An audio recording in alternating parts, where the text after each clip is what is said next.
ఉమ్మడి వరంగల్ జిల్లా Transco JAC committee ఆధ్వర్యంలో 5 రోజులుగా విజయవంతంగా రిలే నిరాహార దీక్షలు జరగడం జరుగుతోంది. దానికి ముఖ్య కారణం ఒకటే, మాకు గత ప్రభుత్వం మాకు ఆర్టిజన్ అనే పేరు మీద అబ్జార్ప్షన్ చేయడం తర్వాత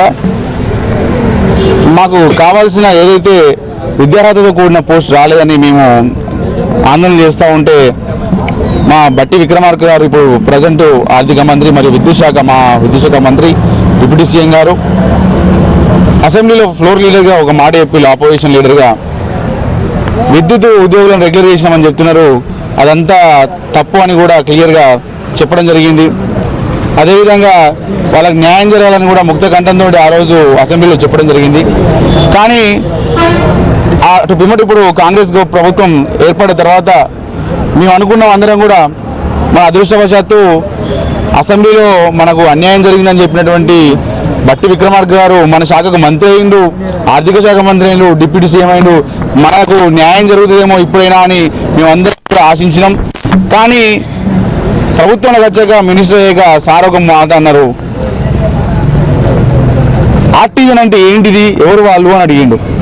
అంటే మాకు అన్యాయం జరిగిందన్న మాటే పాదయాత్రలో మాకు మాట ఇచ్చిండు, హామీ ఇచ్చిండు, ఎన్నికల హామీ ఇచ్చినటువంటి బట్టి విక్రమార్క గారే ఈరోజు ఆర్టిజన్ అంటే ఏంటిది, ఆర్టిజన్ అంటే ఎవరు అని అడిగిండు. అంటే ఎంత అన్యాయానికి కూడా అయితే, అంటే మా అస్తిత్వమే కోల్పోయే పరిస్థితి. అంటే మేము ఆర్టిజన్ అనే ఉద్యోగిలో ఈ డిపార్ట్మెంట్లో ఉండడా లేదా? ఎందుకంటే ఈరోజు ఈ డిపార్ట్మెంట్లో ప్రమాద పరిస్థితులు పనిచేసి ఆర్టిజన్ చచ్చేది ఆర్టిజన్, ఏదైనా యాక్సిడెంట్ అయ్యి కాలిపోయి జీవోత్సవం లాగా ఈరోజు నడవలేని పరిస్థితుల్లో ఉన్నది కూడా ఆర్టిజనే. మరి అటువంటి ఆర్టిజన్ ఉండడా లేడా అనే పరిస్థితికి వచ్చిందంటే, అంటే మేము ఇక బయటికి రావాలి, లేకపోతే మనం ఉన్నామో లేమో అని ఈ ప్రభుత్వం గుర్తించలేని పరిస్థితికి వస్తుంది. కాబట్టి మేము మా బాధను వెళ్ళబరుస్తూ ప్రభుత్వానికి మా బాధలు ఉన్నాయి, మా పరిస్థితి, ఆర్టిజన్ అనే వ్యక్తి ఇక్కడ చనిపోతున్నాడు, ఇక్కడ ఇబ్బంది పడుతున్నది నేనే అని చెప్పుకోవడానికి నేనుగా మా అందరం కూడా ఈరోజు రిలే నిరాదీక్ష చేయడం జరుగుతుంది.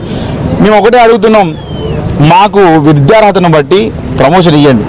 ఎందుకంటే మీరు 2017లో గత ప్రభుత్వం ఆర్టిజన్ అని విలీనం చేసిన తర్వాత ఇప్పటి వరకు కూడా మాకు ఎటువంటి బెనిఫిట్స్ కానీ గ్రాట్యుటీ కానీ ఎటువంటివి కూడా లేవు. మేము 25 ఏళ్ళు 30 ఏళ్ళు క్రమశిక్షణతో ఈ డిపార్ట్మెంట్లో పనిచేస్తే మాకు ఈరోజు వచ్చే లాభం ఏంటంటే, మా పిల్లలు కూడా అందరూ కూడా మాకు వచ్చే రిటైర్మెంట్ బెనిఫిట్స్ ఏమైనా ఉన్నాయంటే ఏం లేదు. వాళ్ళ భవిష్యత్తుకు కూడా మేము ఏం చేయలేని పరిస్థితికి వస్తూ ఉంది.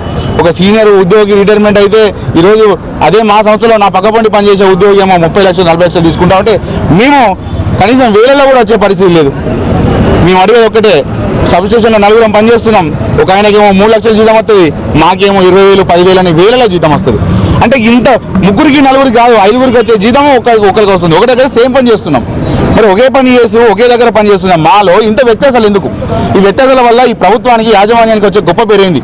కాబట్టి మేము ఒకటే అడగదలుచుకున్నాం యాజమాన్యాన్ని, ప్రభుత్వాన్ని. బట్టి విక్రమార్క గారు కూడా నిన్న ఒక మాట అన్నారు, ఒక సంఘం డైరీ ఆవిష్కరణలో, మాది ప్రజాస్వామ్యాన్ని గౌరవించే ప్రభుత్వం అన్నారు. మా డోర్లు ఎప్పుడు తెరిచే ఉంటాయి, ఏ ఉద్యోగి అయినా సమస్య ఉంటే మా దగ్గరికి రండి అని చెప్పిండు. అదే పరిస్థితి కనుక ఉంటే ఈరోజు మేము రోడ్డు మీద ధర్నా చేయాల్సిన పరిస్థితి ఏంటి? అంటే మేము కలిసి మా బాధలు చెప్పుకునే పరిస్థితి లేవు. డిప్యూటీ సీఎం గారిని కలవాలంటే కూడా ఎక్కడనో ఏదో వేరే కార్యక్రమం మీద ఒక జిల్లాకు వస్తే ఆడికి పోయి పడిగాపులు కలిసి ఆడ రిప్రజెంటేషన్ ఇవ్వాలని కూడా కలవలేని పరిస్థితి ఉంది మాకు.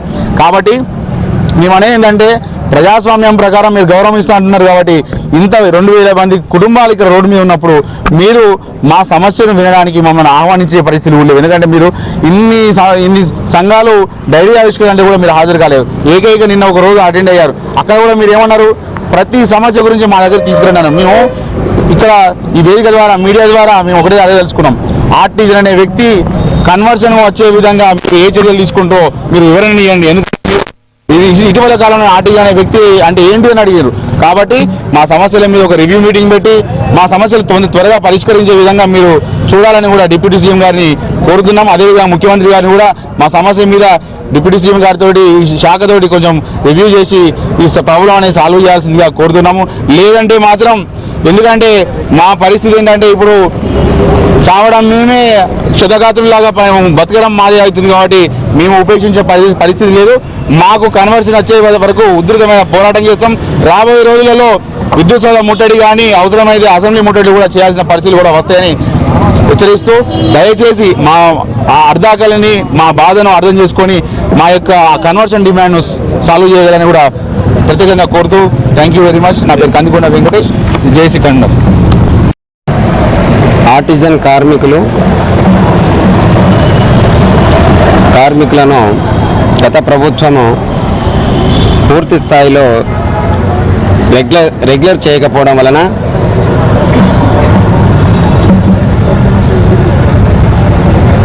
విద్యుత్ ఆర్టిజన్ కార్మికులు ఈ రాష్ట్రానికి రైతాంగానికి 24 గంటల కరెంటు అనునిత్యము అందిస్తున్నటువంటి విద్యుత్ ఆర్టిజన్ కార్మికులు ఈరోజు రోడ్డు మీద పడడం జరిగింది.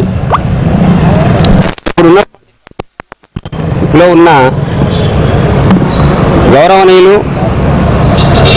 డేరింగ్ అండ్ డాషింగ్ డైనమిక్ ముఖ్యమంత్రి గారు అయినటువంటి నూల రేవంత్ రెడ్డి గారు, ఈ రాష్ట్ర ఆర్థిక మంత్రి మరియు మా శాఖ మాత్యులు విద్యుత్ శాఖ మాత్యులైన బట్టి విక్రమార్క గారు, ఉప ముఖ్యమంత్రి గారు,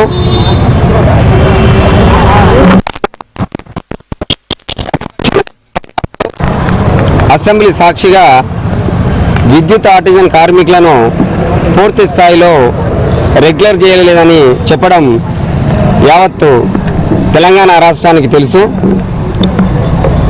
ముఖ్యమంత్రి గారు, ఉప ముఖ్యమంత్రి గారు, అప్పటి ప్రతిపక్ష నాయకుడు పిసిసి ప్రెసిడెంట్ అయిన రేవంత్ రెడ్డి గారు, వారు పాదయాత్రలో పలు వేదికలలో విద్యుత్ ఆర్టిజన్ కార్మికులను పూర్తి స్థాయిలో రెగ్యులర్ చేసి వారి యొక్క కుటుంబాలను తప్పకుండా ఆదుకుంటామని అప్పుడు వారు చెప్పడం జరిగింది. వారు చెప్పిన ప్రకారమే 1 సంవత్సర కాలము ఆగినము. ఆకలితోటి చాలని జీతాలతోటి ఈ సంవత్సర కాలం ఇచ్చిన లోపల 2 ధర్నాలు అద్భుతంగా ఆర్టిజన్ కార్మికులు చేసినా కానీ ప్రభుత్వం కానీ యజమాన్యం కానీ మమ్మల్ని చర్చలకు పిలవలేదు. తద్వారా మేము ఏం చేసినామంటే రాష్ట్ర ఆదేశాల మేరకు రిలే దీక్షలను చేయడం జరిగింది. ఈరోజు చివరి 5వ రోజు రిలే దీక్ష.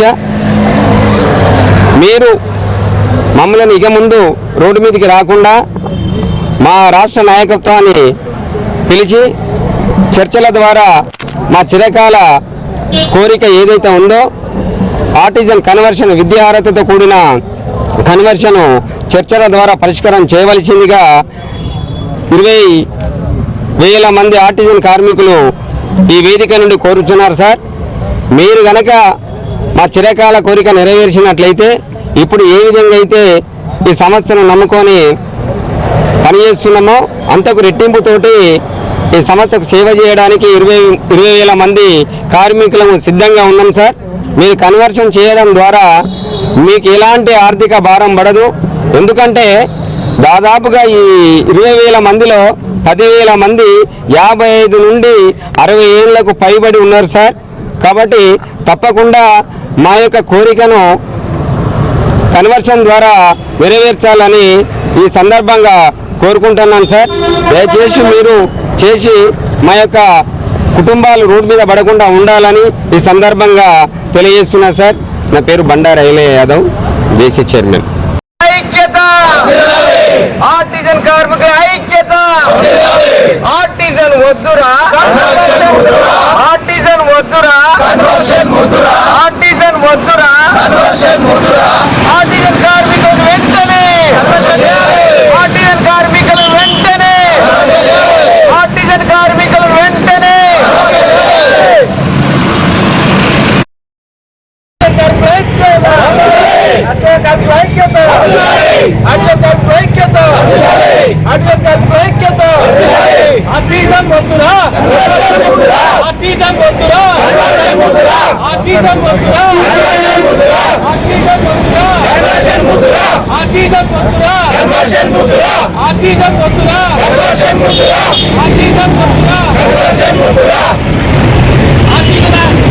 ఐక్యత ఆర్టిజన్ కార్మికుల ఐక్యత